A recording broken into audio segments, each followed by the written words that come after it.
Hello everyone, मेरा नाम रिया है और आज हम क्लास 12 की ज्योग्राफी की book India people and economy के chapter 2 migration, its types, causes and consequences पढ़ेंगे। सो बिफोर स्टार्टिंग हम एक छोटी सी स्टोरी देख लेते हैं जिससे आपको ये जो टर्म है माइग्रेशन ये और भी ज़्यादा अच्छे से अब हम एक स्टोरी देख लेते हैं जिससे आपको ये और अच्छे से समझ में आ जाएगा। ये स्टोरी एज सच कुछ याद करने की ज़रूरत नहीं है, एग्ज़ाम में नहीं आएगी। ये जस्ट एक एग्जाम्पल है जिससे आपको माइग्रेशन और अच्छे से समझ में आ जाए। एक लड़का है जिसका नाम है राम, जो बिहार में पैदा हुआ है, लेकिन काम की वजह से, क्योंकि वहाँ पे जिस जगह पे वो रहता था वहाँ पे काम वगैरह था नहीं, इसलिए वो आगरा चला जाता है अपने मामा के घर। आगरा में वो कुछ साल रहता है और आगे की पढ़ाई वहीं पे करता है और उसकी शादी हो जाती है। तो शादी के बाद वो शिफ्ट हो जाता है झारखंड में। जैसा कि ये जो राम है पहले बिहार में ये पैदा हुआ, तो जहाँ पे ये पैदा हुआ है उसे कहेंगे प्लेस ऑफ बर्थ। जिस जगह पे इंसान पैदा होता है उसे कहते हैं प्लेस ऑफ बर्थ। उसके बाद वो यहाँ से उठ के कहाँ चला गया था? आगरा में, और आगरा के बाद झारखंड में। तो एक जगह से दूसरी जगह जाए जा रहा है, इस प्रोसेस को कहते हैं माइग्रेशन। एक जगह से दूसरी जगह जाना, इसको कहेंगे माइग्रेशन। पहले वो गया आगरा में, फिर वो गया झारखंड में। और ये जो राम है, क्योंकि अब ये इधर से उधर घूमे जा रहा है, तो इसको कहेंगे माइग्रेंट। इन सारी जो टर्म्स है इसको भी हम और डिटेल में समझेंगे, अभी बस आप समझ लीजिए स्टोरी के थ्रू। ये राम इधर उधर घूम रहा है तो इसको क्या कहेंगे? माइग्रेंट। अब हम माइग्रेशन की डेफिनेशन देखते हैं। व्हेन अ पर्सन और a group of persons shift from one place to other and settle there is called migration. तो जब कोई भी इंसान एक जगह से दूसरी जगह जाता है, कोई भी एक इंसान या फिर काफ़ी सारे लोग भी हो सकते हैं, और कभी कभार वो सेटल हो जाता है और कभी कभार वो नहीं होता है, लेकिन इस प्रोसेस को, एक जगह से दूसरी जगह जाने को हम माइग्रेशन कहते हैं। माइग्रेशन कैन बी टेम्परेरी और कैन बी परमानेंट। अब टेम्परेरी का एग्जांपल हो सकता है, जैसे कि मान लीजिए कोई स्टूडेंट है जो दिल्ली में रहता है और उसको अपने आगे की पढ़ाई करने के लिए कोई दूसरे कॉलेज में जाना है और वो कॉलेज है मुंबई में। अब वो अपने घर से, यानी कि दिल्ली को छोड़ के मुंबई में आ जाएगा, कुछ दिन रहेगा, कुछ साल रहेगा, जब तक उसका कॉलेज ख़त्म नहीं हो जाता, फिर वो वापस चला जाएगा। ये टेम्परेरी माइग्रेशन हो गया। परमानेंट माइग्रेशन होता है जहाँ पे कोई भी परमानेंटली शिफ्ट हो जाता है। जैसे कि मान लीजिए कोई एक लड़की है जो दिल्ली में रहती है और मुंबई में उसकी शादी हो गई है, तो अब उसका जो ससुराल है मुंबई में, अब वो परमानेंटली मुंबई में शिफ्ट हो जाएगी। This is called permanent migration. Then हमारा दूसरा टर्म आता है माइग्रेंट। माइग्रेट किसी भी उस इंसान को कहेंगे जो शिफ्ट होता है एक जगह से दूसरी जगह। जैसे कि मैंने आपको एग्जांपल दिया था कि एक बच्चा जो है वो दिल्ली में रहता है और फिर वो मुंबई में शिफ्ट हो गया, तो उस बच्चे को हम माइग्रेंट कहेंगे। जो फर्स्ट डेटा था रिलेटेड टू माइग्रेशन, ये रिकॉर्ड हुआ था इन 1881 में, और ये हुआ था on the basis of place of birth. Place of birth हम पहले भी डिस्कस कर चुके हैं, जब हमने राम वाली स्टोरी डिस्कस की थी, तो आपको याद होगा कि राम बिहार में पैदा हुआ था, तो उसका प्लेस ऑफ बर्थ क्या हुआ? बिहार। सबसे पहले मॉडिफिकेशन आया था 1961 में, जब दो कंपोनेंट्स आए थे, उनके बेसिस पे सेंसस हुआ था। सबसे पहला था प्लेस ऑफ बर्थ, जो हमने पहले डिस्कस कर दिया है, या वो कोई भी हो सकता है, विलेज हो सकता है, टाउन हो सकता है, और एक और था duration of residence. Duration of residence, इसका मतलब ये, अगर हम वो स्टोरी देखेंगे राम वाली, तो उसमें मैंने आपसे क्या कहा था कि वो पहले बिहार में था, उसके बाद वो कहाँ चला गया? आगरा में। आगरा में वो कुछ साल रहा था, तो कितने साल कोई इंसान रहा है रेसिडेंस अपनी जगह पे, तो that is duration of residence. 1971 में कुछ चीज़ें और ऐड हो गई थी, जैसे कि प्लेस ऑफ लास्ट रेसिडेंस, कि एक इंसान लास्ट टाइम कहाँ रहा है, और duration of stay at the place of enumeration. Enumeration, जैसे कि मान लीजिए कोई, जैसे हमने वो स्टोरी ली थी राम की, तो वो राम था, वो पहले कहाँ रहा था? बिहार में, और उसके बाद वो रहा था आगरा में। मान लीजिए कि जब ये काउंटिंग हो रही थी कि कितने लोगों ने माइग्रेशन किया है, कितने लोग कहाँ पे रहते हैं इस पर्टिकुलर एरिया में, जब ये सब काउंटिंग वगैरह चल रही थी, तो जब राम था वो उस टाइम पे आगरा में था, तो उसका प्लेस ऑफ एन्यूमरेशन क्या माना जाएगा? आगरा माना जाएगा। अगर आप ध्यान से देखेंगे सो 10-10 साल का गैप है, 61, 71 एंड देन 81। सो जैसे कि हमने डिस्कस किया कि 71 में चीज़ें और ऐड हो गई थी, कौन सी, place of last residence and duration of stay at the place of enumeration. Now will talk about Indian diaspora. So इसमें ये है कि आपने देखा होगा कि जो इंडियंस हैं वो ऐसा नहीं है कि सिर्फ इंडिया में ही देखे जाएंगे। कुछ इंडियंस हैं वो आपको मॉरिशस में मिलेंगे, कुछ इंडियंस इंग्लैंड में मिलेंगे, कुछ इंडियंस अफ्रीका में मिलेंगे। तो वो वहाँ पे पहुँचे कैसे, सो हम अभी इसी में डिस्कस करेंगे। सो अब हम पढ़ेंगे फर्स्ट वेव के बारे में। सो कॉलोनियल पीरियड के टाइम पे, कॉलोनियल पीरियड मतलब ब्रिटिशर्स जब थे तब उस टाइम पे वो क्या करते थे, बहुत सारे लेबरर्स को लेके जाते थे। कहाँ लेके जाते थे, Mauritius, Caribbean island, Fiji and south Africa, ये सारे जगहों में लेके जाते थे और वहाँ पे उनको एज अ स्लेव काम करवाते थे। ज़्यादातर वो कौन कौन से स्टेट से थे, उत्तर प्रदेश और बिहार, और भी स्टेट से थे पर मोस्टली उत्तर प्रदेश और बिहार से लेके जाते थे। वहाँ पे वो ये बोल के लेके जाते थे कि हम तुम्हें कुछ साल के लिए काम करवाएंगे, फॉर एग्ज़ाम्पल 6 साल या 2 साल 3 साल, और उसके बाद तुम अपना वापस आ सकते हो। तो इस कॉन्ट्रैक्ट को, जिस कॉन्ट्रैक्ट पे ये कहते थे कि भाई हम तुम्हें कुछ सालों के लिए काम कराएंगे, वो टाइम बाउंड था, मतलब कि भाई 5 साल 6 साल जितने भी साल, और उसके बाद तुम वापस आ सकते हो। इस कॉन्ट्रैक्ट को कहते हैं गिरमिट एक्ट। ओके। और इन लेबर्स की जो लिविंग कंडीशंस थी, स्टैंडर्ड ऑफ लिविंग था, वो बहुत ही ज़्यादा बेकार था, क्योंकि उनको वहाँ पे नौकरों की तरह ट्रीट किया जाता था। और एक बार जब वो वहाँ चले जाते थे तो उनको वापस भी नहीं आने देते थे, वहीं पे ज़बरदस्ती काम करवाते थे। मतलब जो कॉन्ट्रैक्ट वगैरह था वो सिर्फ नाम के लिए था, उसके बाद उन्हें ज़बरदस्ती वहीं पे रहना पड़ता था और अपनी पूरी लाइफ बितानी पड़ती थी। Second wave of migration. So ये टाइम ज़्यादातर 1970s के आसपास था। इसमें क्या होता था, माइग्रेंट्स यानी कि जो लोग माइग्रेशन करते हैं उन्हें माइग्रेंट कहते हैं। तो वो क्या करते थे, वो खुद जाते थे दूसरी कंट्रीज़ में, जैसे कि थाईलैंड, मलेशिया, सिंगापुर, काम की तलाश में, क्योंकि वहाँ पे उनको ज़्यादा अच्छी जॉब अपॉर्चुनिटीज़ मिलते थे। स्पेशली कौन कौन, जैसे ट्रेडर्स हो गए, आर्टिशन हो गए, प्रोफेशनल्स हो गए, ये सब जाते थे।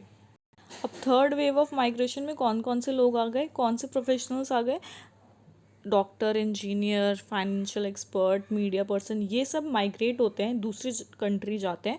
कौन कौन सी कंट्री, यूएसए, जो ज़्यादा डेवलप्ड कंट्रीज़ है वहाँ पे, Canada, UK, Australia, New Zealand, Germany, इन सब कंट्रीज़ में जाते हैं। क्यों जाते हैं, डेफिनेटली क्योंकि वहाँ पे उनको ज़्यादा अच्छे खासे पैसे मिलते हैं, उनका स्टैंडर्ड ऑफ लिविंग है वो बहुत अच्छा है वहाँ पे।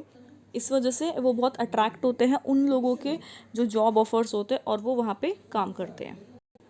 सो माइग्रेशन कैन बी इंटरनल और इंटरनेशनल। इंटरनल यानी कि अंदर ही, इंडिया के अंदर ही हो रहा है, या फिर कोई और कंट्री है उसके अंदर ही हो रहा है, किसी एक स्टेट से दूसरी स्टेट में कोई इंसान शिफ्ट हो रहा है या जा रहा है, तो इंटरनल माइग्रेशन। इंटरनेशनल माइग्रेशन है जब आउट ऑफ इंडिया हो गया या आउट ऑफ कोई कंट्री, जैसे एक कंट्री है वहाँ से कहीं और शिफ्ट हो रहे हैं, सो वो इंटरनेशनल हो गया। इंटरनल माइग्रेंट भी दो टाइप के होते हैं, एक होता है इंटर स्टेट, एक होता है इंट्रा स्टेट। सो आपने एक टर्म सुना होगा अपने स्कूल में, इंटर स्कूल कॉम्पिटिशन समथिंग। सो इंटर स्कूल कॉम्पिटिशन कब होता है, जब दो स्कूल के बीच में होता है, राइट।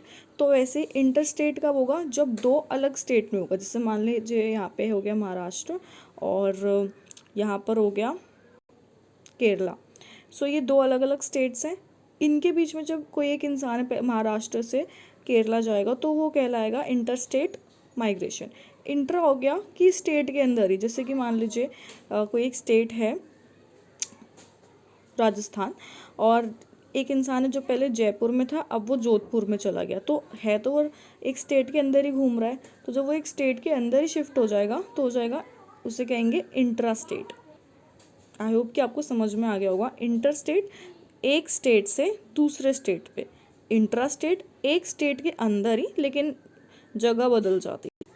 इंटरनल माइग्रेशन के 4 फॉर्म होते हैं, रूरल टू रूरल यानी कि गांव से दूसरे गांव में, रूरल टू अर्बन एक गांव से शहर में, अर्बन टू अर्बन शहर से शहर में, अर्बन टू रूरल शहर से गांव में।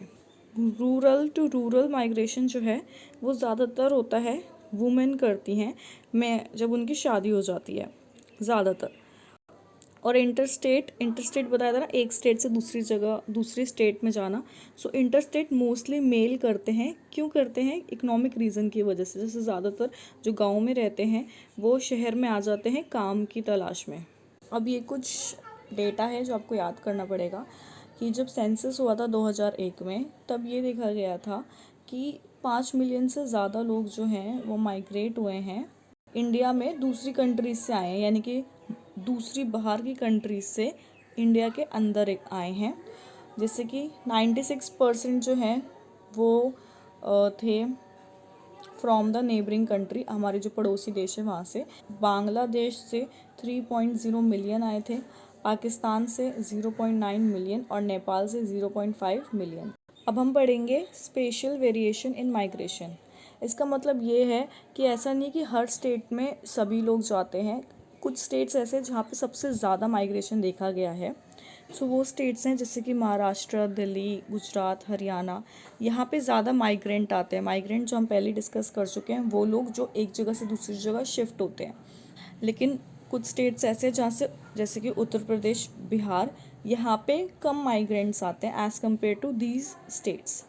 Maharashtra occupied first place in the list with 2.3 million net in migrants, यानी कि सबसे ज़्यादा यहाँ आते हैं। और वैसे भी यहाँ पे मुंबई है महाराष्ट्र में, और काफ़ी लोग, ऐसा आप याद कर सकते हैं कनेक्ट करके। मतलब ज़रूरी नहीं कि इसीलिए आते हैं, लेकिन ज़्यादातर ऐसा होता है कि मुंबई है महाराष्ट्र में और काफ़ी लोग यहाँ पे आते हैं फिल्म इंडस्ट्रीज़ वगैरह से रिलेटेड भी।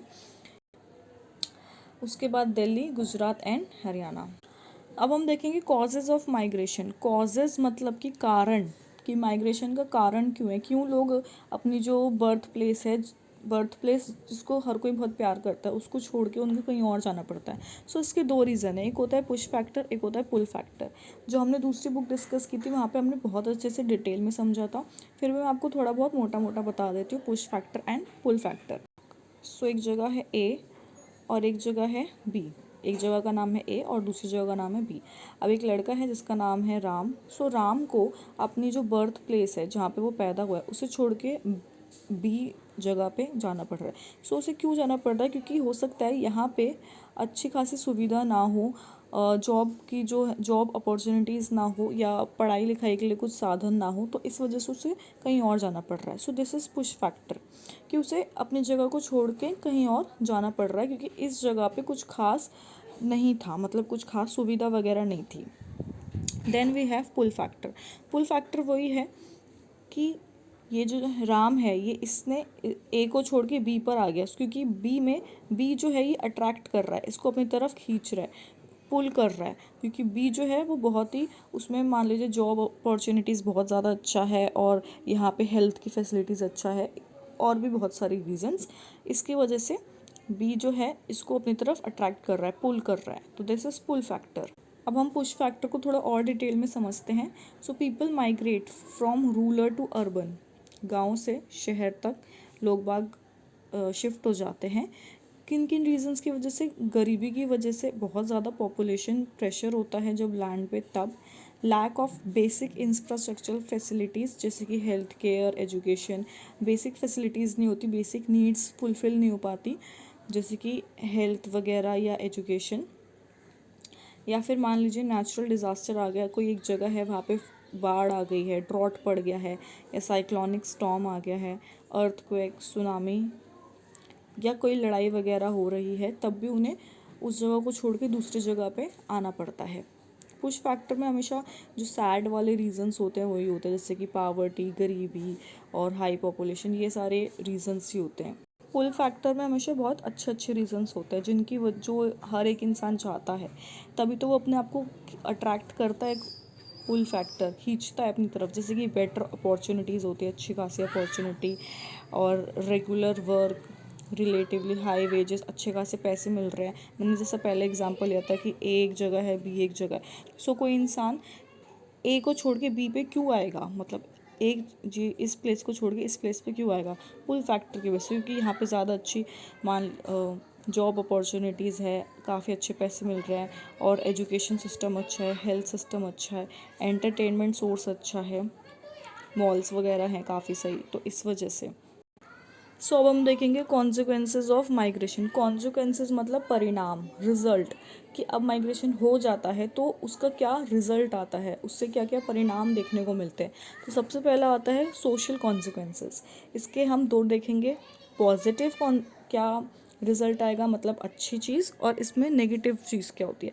सो पॉजिटिव तो ये है कि न्यू आइडियाज़ और इनोवेटिव टेक्नोलॉजीज़ एक्सचेंज होती हैं, और जो फैमिली प्लानिंग करते हैं लोग, गर्ल्स एजुकेशन स्प्रेड होती है अर्बन से रूरल पे। अगर कोई एक जगह है, कोई एक बंदा है वो रूरल गांव से उठ के शहर गया, तो शहर में डेफिनेटली उसका माइंडसेट थोड़ा बहुत तो चेंज हो गई।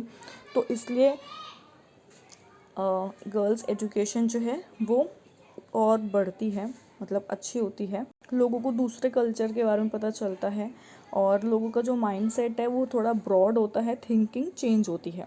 अब इसके नेगेटिव पॉइंट्स देख लेते हैं। तो सबसे पहला तो ये है कि ये एंटी सोशल लेकर आ जाता है कभी कभार।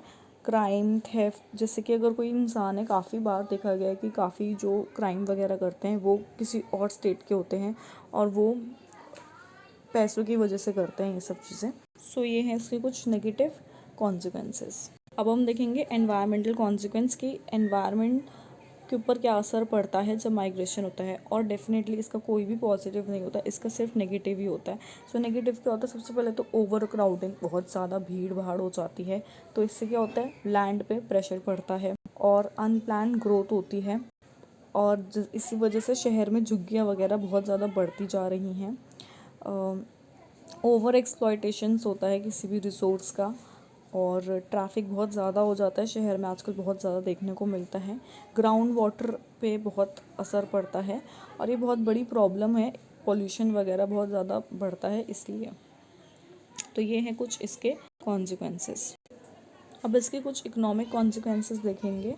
सो इसका पॉजिटिव कौन कौन से हैं। पॉजिटिव सबसे पहले ये है कि माइग्रेशन की वजह से यूपी और बिहार में जो लोग रहते थे, स्पेशली गाँव में, सो वो पंजाब और हरियाणा में जाते हैं, और इससे ग्रीन रेवोल्यूशन में सक्सेस देखी गई है। बेसिकली आप ये कह सकते हो कि जो फसलें वगैरह हैं वो बहुत अच्छी देखी गई हैं। देन नेक्स्ट इसका पॉइंट है कि जो रेमिटेंस है, रेमिटेंस यानी कि पेमेंट, पैसे जो हैं वो माइग्रेंट्स भेजते हैं अपने घरों में, और उससे क्या होता है, वो पैसे से लोग बाग खाना, मेडिसिन, ये सब चीज़ें करते हैं। सो इससे स्टैंडर्ड ऑफ लिविंग भी बढ़ता है। देन इसका जो नेगेटिव है कॉन्सिक्वेंस वो ये है कि बहुत ओवर क्राउडिंग हो जाती है, उसकी वजह से काफ़ी जॉब्स वगैरह भी मिलनी मुश्किल हो जाती है, और हर जगह स्लम्स वगैरह है, मतलब बनती जा रही है, स्पेशली महाराष्ट्र, दिल्ली, गुजरात। अब हम देखेंगे डेमोग्राफिक कॉन्सिक्वेंसेस। सो माइग्रेशन की वजह से क्या होता है ना, रीडिस्ट्रीब्यूशन हो जाता है पूरी कंट्री में। यानी कि जैसे कि स्पेशली अगर हम केस ले कि काफ़ी ज़्यादा लोग हर साल गांव से उठ के कहाँ जाते हैं, शहर में आ जाते हैं, तो उससे पूरे कंट्री में रीडिस्ट्रीब्यूशन हो जाता है पॉपुलेशन का। और इससे क्या होता है कि एक पर्टिकुलर एरिया, जैसे कि मान लीजिए ये है हमारा अर्बन और ये है हमारा रूरल, तो इस जगह से उठ के यहाँ पे आ गए सब। तो यानी कि रूरल में कौन कौन से लोग रह जाते हैं, वो रह जाते हैं जो ज़्यादा डिपेंड हो और स्किलफुल यूथ है, ये सब भी अर्बन चला जाता है। तो रूरल एरिया जो है वो कभी भी ऐसे डेवलप नहीं हो पाता, मतलब इसलिए वहाँ पे डेवलपमेंट इतनी कुछ खास नहीं देखी जाती। और इससे क्या होता है, सेक्स कंपोजिशन पे भी इम्बैलेंस आता है। ज़्यादातर जो वो जाते हैं अर्बन में, तो इसलिए सेक्स कंपोजिशन में भी इम्बैलेंस हो जाता है।